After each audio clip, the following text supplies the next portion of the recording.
ஓம் சாந்தி. 4/11/2025 செவ்வாய்க்கிழமை. வாணி தரும் வசந்தம்.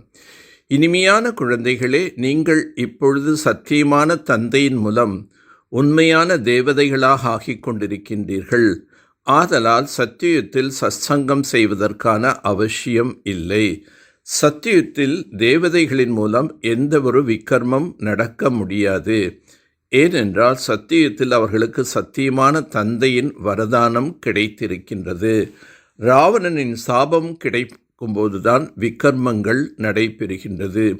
சத்தியுகம் திரேதாயுகத்தில் தான் சத்கதியாக இருப்பார்கள்.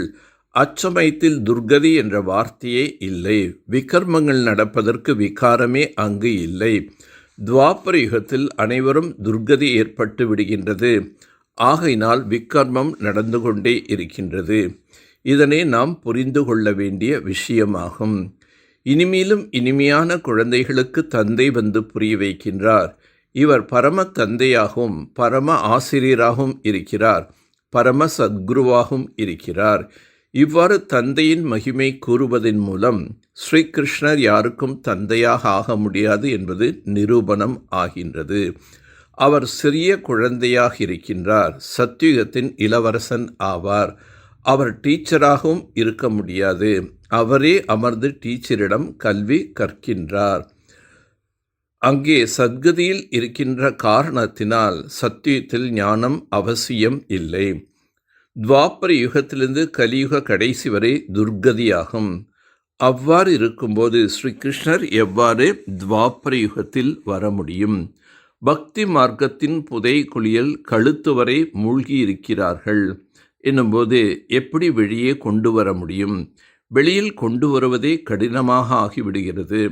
சிலர் மற்றவர்களே வெளியே வருவதற்கு கருவியாகிவிட்டு பிறகு அவர்களே மூழ்கி விடுகிறார்கள். ஆகவே சேவை செய்யும் பொழுது மிகவும் கவனமாக இருக்க வேண்டும். கழுத்துவரை சேற்றில் மாட்டிக்கொண்டிருக்கின்றார்கள். அதாவது காம விகாரத்தில் வீழ்ந்து விடுகிறார்கள். இதுதான் மிகப்பெரிய புதைக்குழியாகும். இப்போது பாபா வந்து தேவி தேவதா தர்மத்தின் நாற்றை நடுகின்றார். தர்மம் கர்மம் கீழானதாக ஆகிவிட்ட காரணத்தினால் பெயரையே தலைகீழாக வைத்து விட்டார்கள். யாராவது தேவி தேவதா தர்மத்தை சேர்ந்தவர்கள் மாறி கிறிஸ்துவ தர்மத்துக்கு சென்று விட்டிருந்தார்கள் என்றால் அவர்கள் திரும்பி தங்களுடைய தேவி தேவதா தர்மத்துக்கு வந்து விடுவார்கள். அவர்களுக்கு இந்த ஞானம் மற்றும் யோகம் மிகவும் நன்றாக பிடிக்கும். இது உயர்ந்திலும் உயர்ந்த ஞானமாக இருக்கின்றது. இதன் மூலம் நாம் உலகத்திற்கே எஜமானர்களாக ஆகின்றோம். பிரம்மாவுக்கு விஷ்ணுவாக ஆகுவதற்கு 1 வினாடி ஆகின்றது.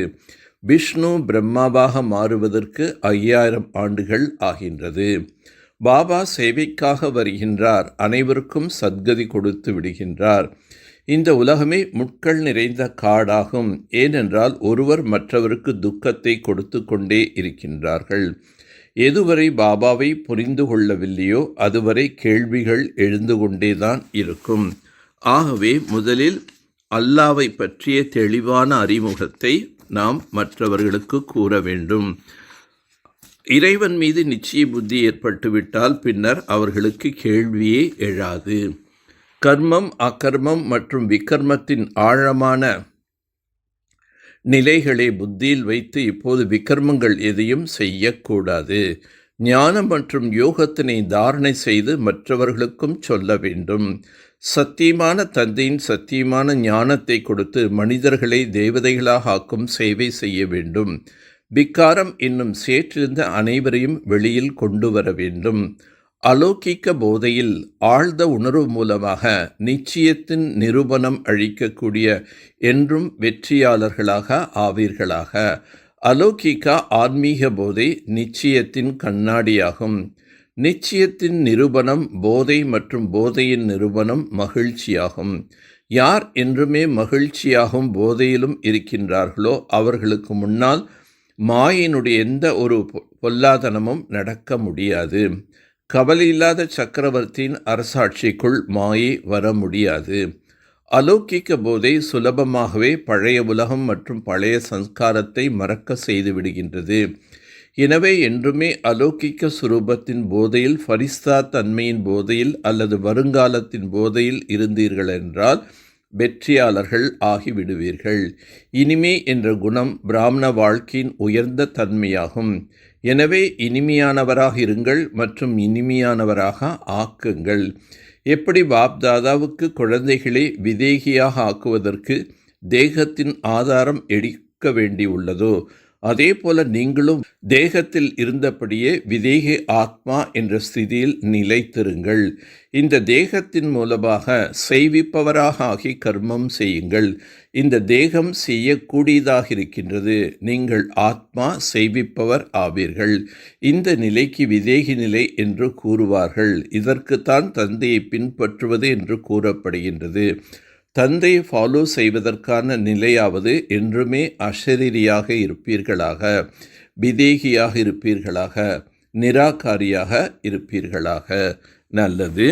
ஓம் சாந்தி, ஓம் சாந்தி, ஓம் சாந்தி.